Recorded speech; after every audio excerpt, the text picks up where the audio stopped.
Hi, friends. I'm Scott Giles, and welcome to Power Talk, my podcast here on Facebook Live and YouTube. I cover topics related to spirituality, hypnotic coaching, and the hypnotic arts and sciences in general. If you want to know more about my professional work or sign up for my free e-newsletter, Power Lines, check out my website, which I'll tag at the end of this video.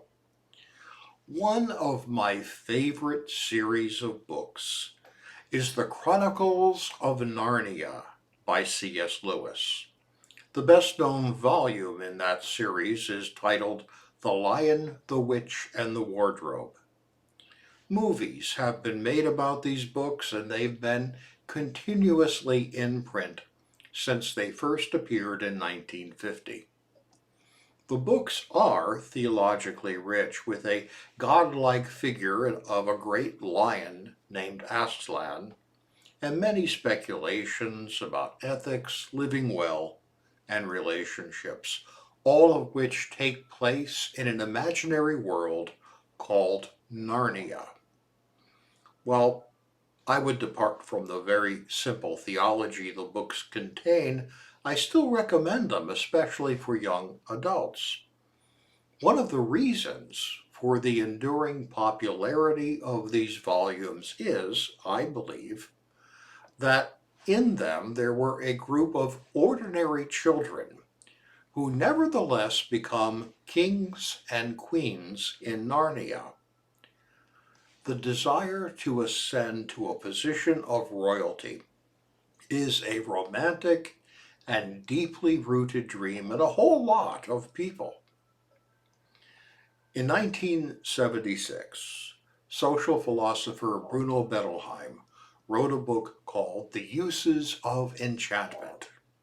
In this book, he speculated about the meaning of fairy tales from a psychoanalytic perspective. He presents interpretations of stories like Hansel and Gretel, Little Red Riding Hood, Snow White, and the usual fairy tales most of us learned in childhood.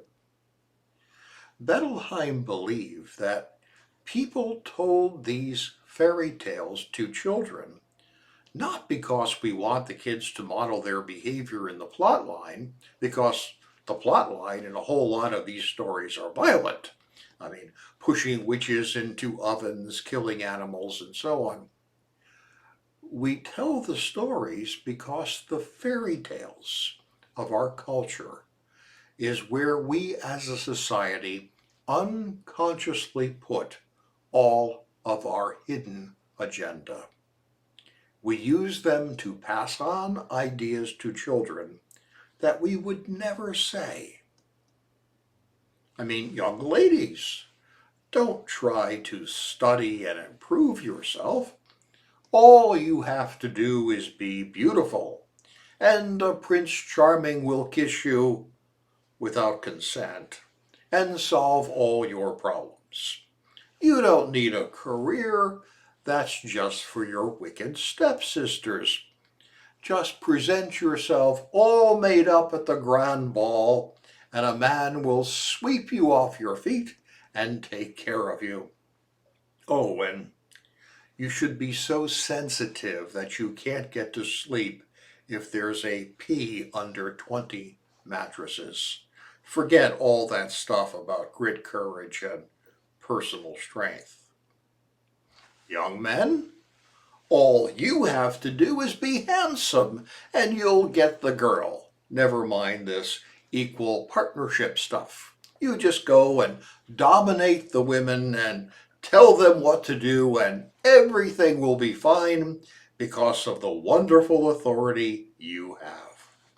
Now, these ideas kind of stink, and we would never teach children to follow them, but they're right there in the fairy tales.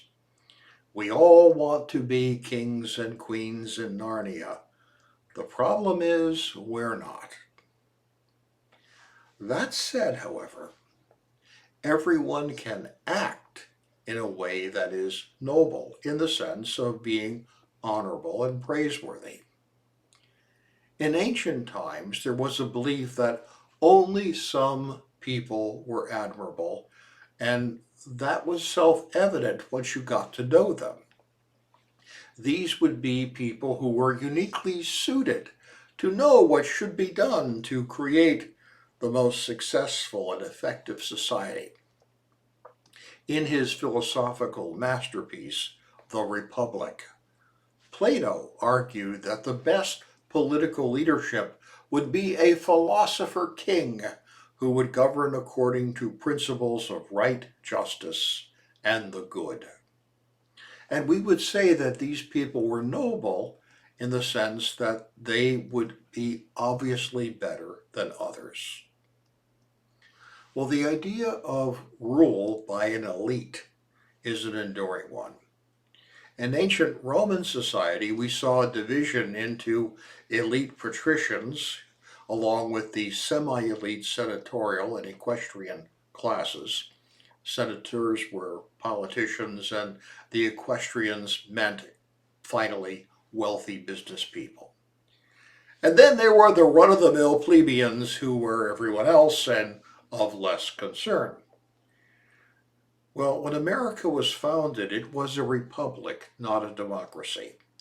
And a republic actually means rule by an elite class.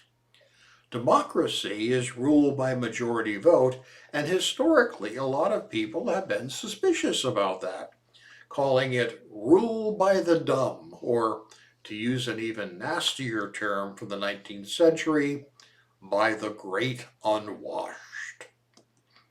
Well, a lot of social and political thinkers in the wake of Plato's ideas would come to have suspicion about the group formed by most people and held to the belief that only a certain enlightened group of people should be trusted with leadership. We see this in the speeches of former President Abraham Lincoln prior to the Civil War, where he warned against the rise of the mobocratic spirit, or rule by the mob, believing that most people really did not know what it would take to effectively govern themselves. Now, this is very much a dark thought, but there is some good news here. Because you see, regardless of the circumstance of your birth or the relative success and happiness you have achieved, I'm here to say that you can decide to live your life with nobility. How? By being a generous person. Our modern word generosity comes from a Latin root, generosus, which means of noble birth. Because in ancient times, in primordial times, the idea was that the nobility were the people who just helped everyone else. So if you act in a generous manner, you are acting like a noble. You are acting the way a king or queen was supposed to act. Now, of course, the reality is that kings and queens historically have often been cruel and debased. And if you think about it, their fall was usually because they fell in love with money, power, or control, and they stopped being generous to others. And that's the problem with the notion of rule by the elite. The elite tend to become corrupt. But anyone can be generous. Now, generosity doesn't mean being foolish. It doesn't mean letting others take things from you. I mean, the biblical adage we find in Matthew chapter 5, verse 40, quote, if someone wants to sue you in court for your shirt, let him have your coat also, unquote. That's actually a mistranslation. Ancient Aramaic used exaggeration to show emphasis. A wise person sets limits and boundaries, including what you will do or will not do for others. But that said, it's always a good idea to do more for other people than perhaps they can reasonably expect you to do, to be kinder than people expect you to be. And if you can do that, well, then maybe you can be like a king or queen in Narnia. Take care of yourself. Don't let people take advantage of you. Absolutely. Watch your boundaries, but be of generous spirit. Be noble. Hey, thank you for your time and attention today. I'll be back next week with another talk on a different subject. You are invited. It helps me a lot if you let others know about my work and my videos, so please like, share, and subscribe. And if I can be of help to you, feel free to reach out through email, my website, or Patreon channel. Have a great week.